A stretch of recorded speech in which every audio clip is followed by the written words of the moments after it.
The vineyard's going to foreclosure auction, my brother Brandon announced, slapping a court order onto my marble kitchen island with the satisfaction of a man who had waited years for this specific moment. He adjusted his silk tie, his eyes cold and transactional. I stood there silently, Brianna, the daughter they had long ago dismissed as a failure, watching the brother I no longer recognized. You should have paid back Dad's loan when you had the chance, Brianna. My mother, Melissa, stood behind him with her arms crossed, watching me like I was a bad investment she was finally writing off. She leaned in, whispering to my aunt, she will finally learn some responsibility. Maybe losing everything will teach her what we could not. Have you ever had a family member treat your hard work like it was just a hobby? Let me know your story down in the comments. I would love to know who is part of our community. The sound of their luxury vehicle pulling away was the only thing that broke the silence of the Arrow Ridge main house. I did not watch them leave.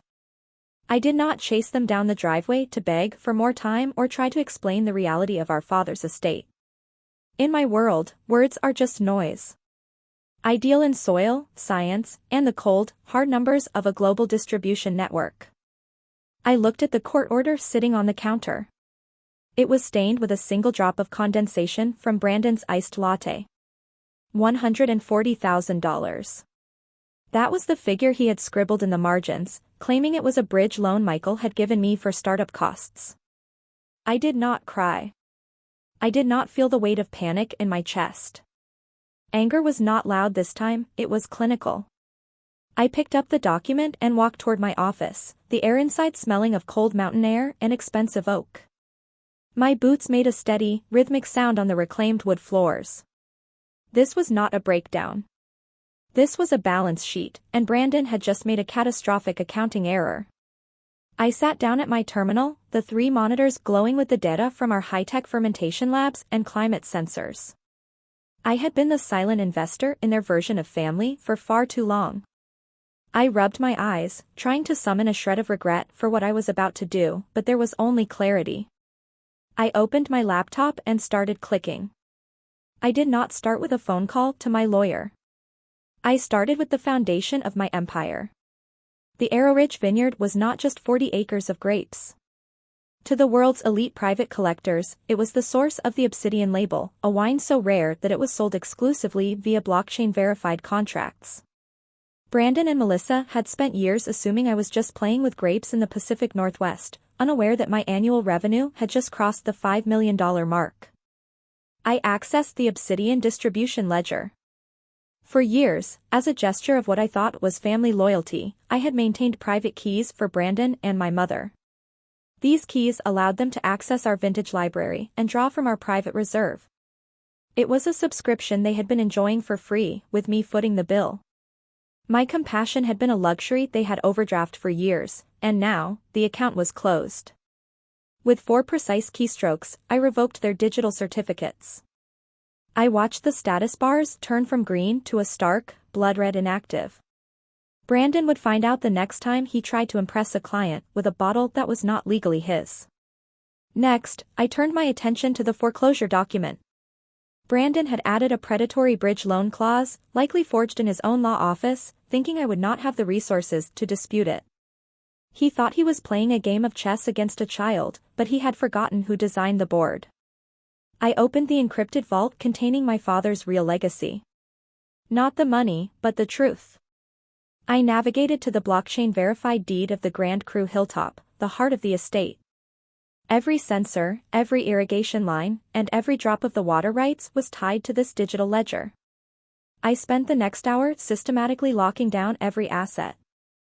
I placed the entire vineyard into a sovereign trust, a legal fortress that Brandon's mid-market law firm could not even begin to penetrate. I felt the rhythm of my own breathing steady as I worked.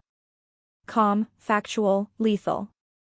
I did not answer a single one of the frantic texts that started hitting my phone 10 minutes later when Brandon realized his Obsidian access was gone. I simply went back to my spreadsheet, adjusting the numbers until they reflected the truth. My father, Michael, did not have Brandon's manicured palms or the soft, unblemished skin of a man who spent his life pushing paper in a temperature-controlled skyscraper.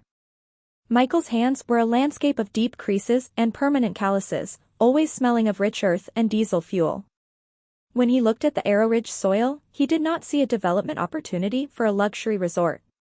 He saw a legacy that had to be earned, one harvest at a time. 6 years ago, when I told him I was leaving my high-paying corporate marketing job to move back to the Ridge, he did not call it a quarter-life crisis like Brandon did. He did not suggest therapy like Melissa. He reached into the pocket of his faded work jacket and handed me a check for $70,000. It was not a bridge loan. It was not a debt to be repaid with interest and predatory penalties. He looked me in the eye and told me to build something that would finally make the rest of them stop talking. Michael knew that in our family, being the black sheep was not a choice. It was a sentence handed down by a mother who only valued what she could display in a glossy socialite magazine. He died 2 years later, leaving me with his belief and a vineyard that everyone else assumed was a sinkhole for his savings. I have spent 25 years in this family, and for at least 20 of them, I was just the background noise in Brandon's highlight reel. I grew up watching them celebrate his mediocre law school graduation like it was a coronation, while my honors degree in agricultural science was treated like a quirky hobby. I wore his hand-me-down sweaters while he got a new European sports car for his 16th birthday. The dynamic was simple: Brandon was the asset, and I was the liability. They expected me to fail because my failure confirmed their superiority. People often ask why I stayed silent for so long. They wonder why I did not scream when Brandon mocked my dirt-stained jeans or when Melissa told her friends I was struggling to make ends meet. They do not understand the invisible chain of the survivor. My silence was not submission, it was a strategic withdrawal. I was building a fortress, one block at a time, while they were busy decorating the exterior of a hollow house. I realized early on that if you are the black sheep, you do not win by arguing. You win by becoming so successful that your existence becomes an indictment of their judgment. I was the vinedresser's ghost, moving through these fields in the pre-dawn light, mastering the chemistry of the obsidian label while Brandon was mastering the art of the billable hour. I allowed them to believe I was drowning because it kept them from interfering while the vines matured. My father was the only one who did not view my life as an overdraft account. To him, I was a long-term investment that the rest of the family was too short-sighted to understand. That $70,000 became the seed for a $5 million empire. Brandon and Melissa think they are coming to seize a failing farm for a resort, but they are actually trying to kick down the door of a sovereign power. They see dirt and plastic, I see a global distribution network that is already moving to erase them. The invisible chain has finally snapped, and the survivor is the only one left holding the keys. Brandon's founder's key failed him at precisely 11:45 on Tuesday morning. I watched the security feed as he stood before the reinforced oak doors of our vintage library, 2 prospective law partners flanking him like honor guards. He had promised them a tasting of the 1982 Reserve, a bottle that currently trades for $6,000 at auction. He swiped the brass-plated key with the practiced entitlement of a man who believed the world was his birthright. The indicator light flashed a stark, mocking red. He tried again, his face darkening to a bruised purple, jiggling the handle as if he could intimidate the magnetic lock into submission. He did not realize that his digital signature had been scrubbed from the system 48 hours ago. By Wednesday, the vultures had stopped circling and started diving. Brandon, realizing his social currency was being liquidated, launched a systematic smear campaign through the Northwest Vintners Association. He did not just want the vineyard, he wanted to incinerate my professional standing. He sent out a mass email claiming I was in the middle of a catastrophic mental health crisis. He used his legal letterhead to suggest that Arrow-Ridge was being mismanaged by an unstable heir who was intentionally devaluing the family legacy. It was a calculated attempt to isolate me, to make my clients doubt the stability of the Obsidian label distribution. Then came the call from Melissa. I answered because I wanted a record of the exact price of her loyalty. "Brianna, this tantrum has gone far enough," she said, her voice sounding like expensive silk stretched over a razor blade. "The association is calling me.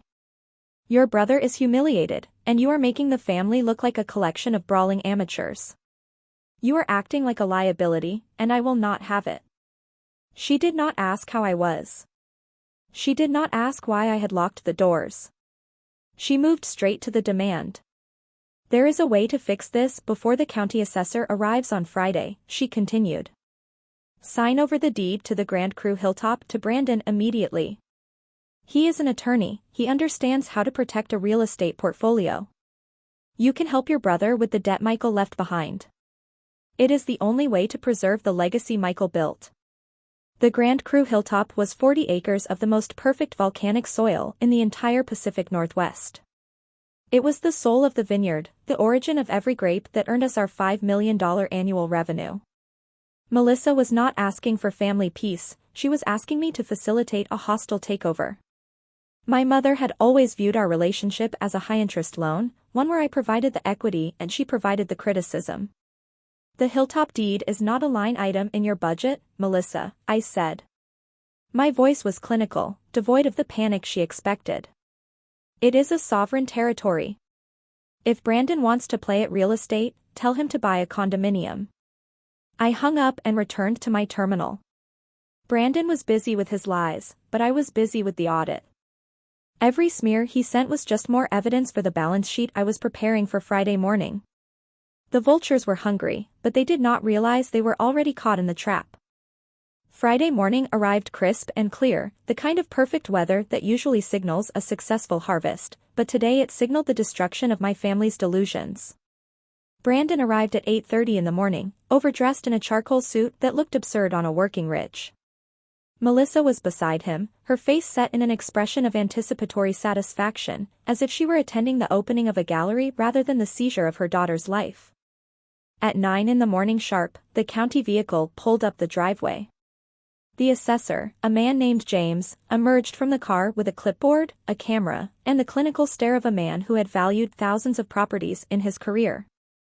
Brandon stepped forward immediately, trying to dictate the terms of the valuation before James could even offer a greeting. The property is approximately 40 acres, Brandon said, his voice smooth and dismissive. Standard irrigation infrastructure, original farmhouse, some basic outbuildings. I have done the preliminary research, comparable agricultural land in this county is selling for about $8,000 per acre. It should be a very straightforward valuation. James glanced at Brandon, then back at his notes, before looking up at the ridge. I appreciate the input, sir, but I will need to conduct my own comprehensive assessment, he said. These things take time. I need to evaluate soil quality, water rights, and the condition of all specialized facilities. He looked toward the hilltop. Those structures, for instance, will require individual inspection. They are just fermentation labs, Brandon muttered dismissively, checking his watch. Steel and concrete. James did not respond. He was already walking toward the fields. The assessment took 4 hours. James walked every acre, and I watched as his demeanor shifted from routine professionalism to focused intensity. He spent nearly an hour inside the high-tech fermentation complex, photographing the proprietary climate control systems and the pressurized obsidian vault where our private reserve was stored. Somewhere around the 3rd hour, James pulled out his phone to make a call. His voice was too low for us to hear the details, but his body language spoke volumes. He straightened his posture, and he started taking more detailed photos, returning to examine infrastructure he had already documented. Brandon grew increasingly agitated as the sun climbed higher. This is taking far too long, he snapped at me while James was checking the irrigation sensors. It is just a small boutique vineyard. There is no need for this level of scrutiny.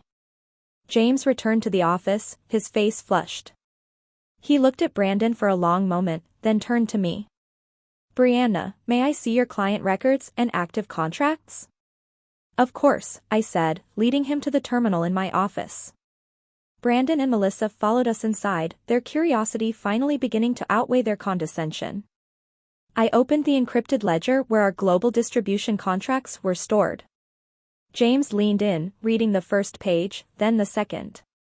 He stopped moving and looked at me with an expression of complete disbelief. Is this accurate? James asked, gesturing at the screen. You are the exclusive supplier for every Michelin-starred restaurant in the tri-state area? That is correct, I said, my voice cold and steady. James sat down the clipboard and reached for his phone again. I need to call my supervisor immediately, he said, stepping outside toward the driveway. Through the window, I could see him speaking urgently into the phone, gesturing at the high-tech greenhouses and looking back at the office as Brandon and Melissa stood in the middle of the room, the silence finally becoming suffocating. James stepped back into the office, his face a map of professional shock and sudden focus. He did not look at the fields anymore, he looked at me with a respect that was heavy and absolute.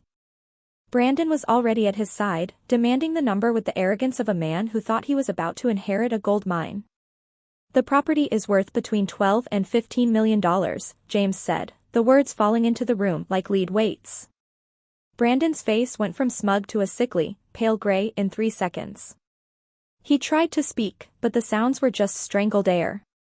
15 million? He finally choked out. That is impossible. It is just grapes and soil. James corrected him with a sharpness that left no room for debate. He spoke about the high-tech fermentation complex, the blockchain contracts, and the specialized water rights that turned this dirt into a sovereign agricultural power.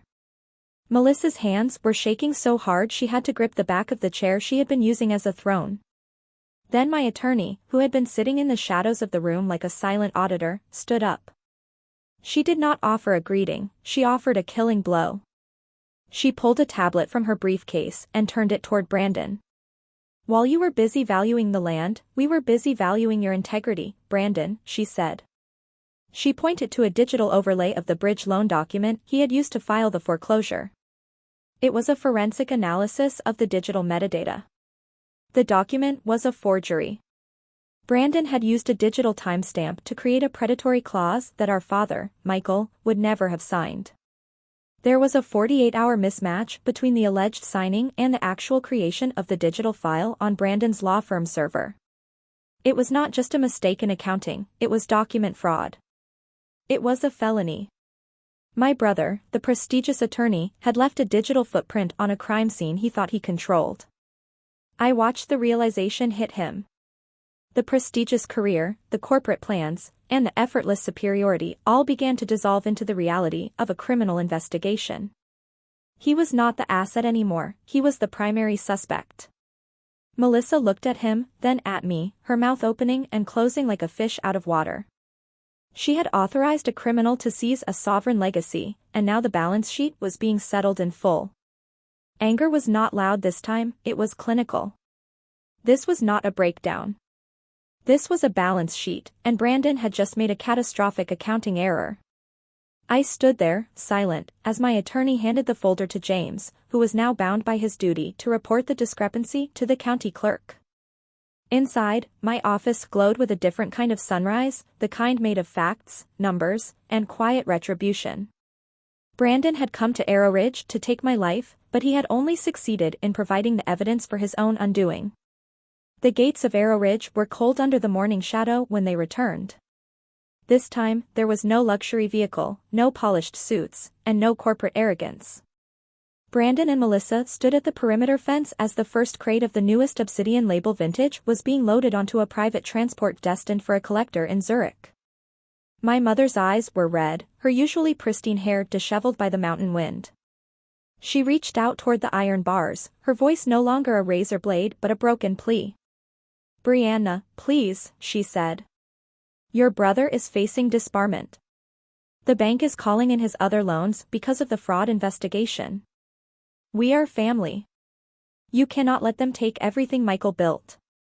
I watched them from the other side of the gate, and I realized I was witnessing the final collapse of the power illusion of the empty wallet.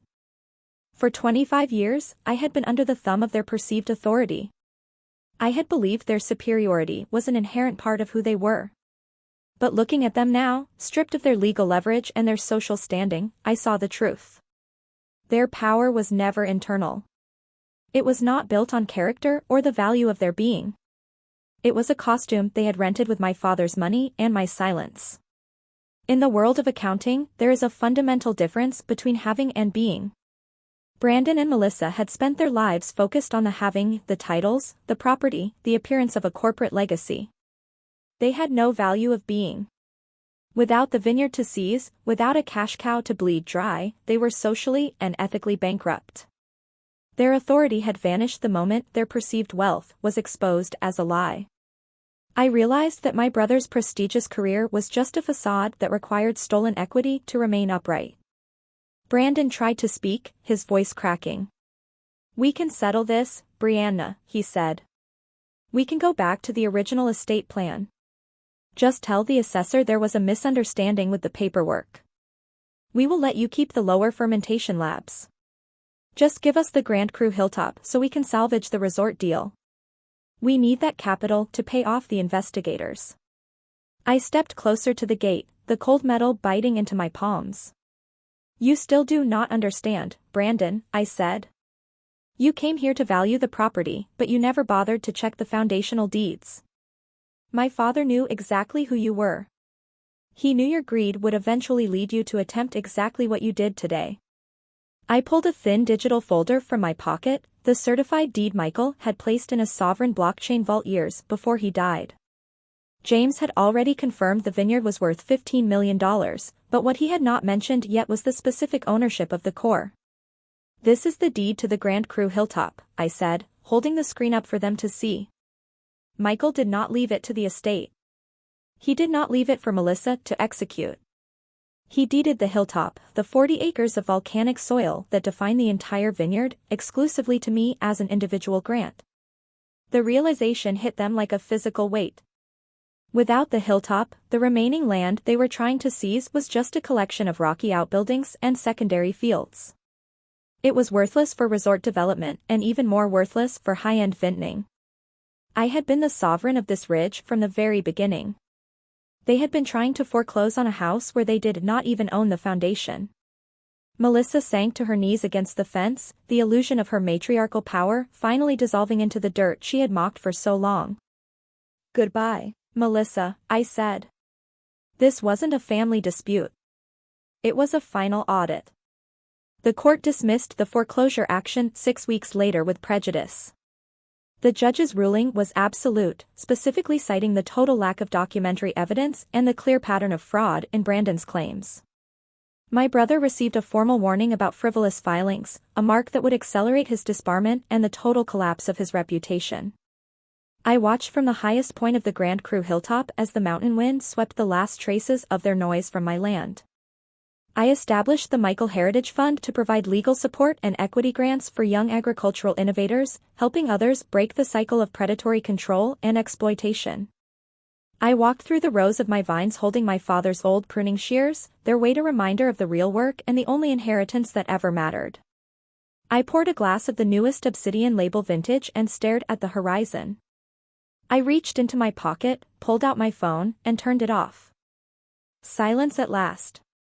If you believe that the best revenge is building a life they can't even touch, hit that like button and subscribe for more stories of justice. Don't let them dim your light. See you in the next story.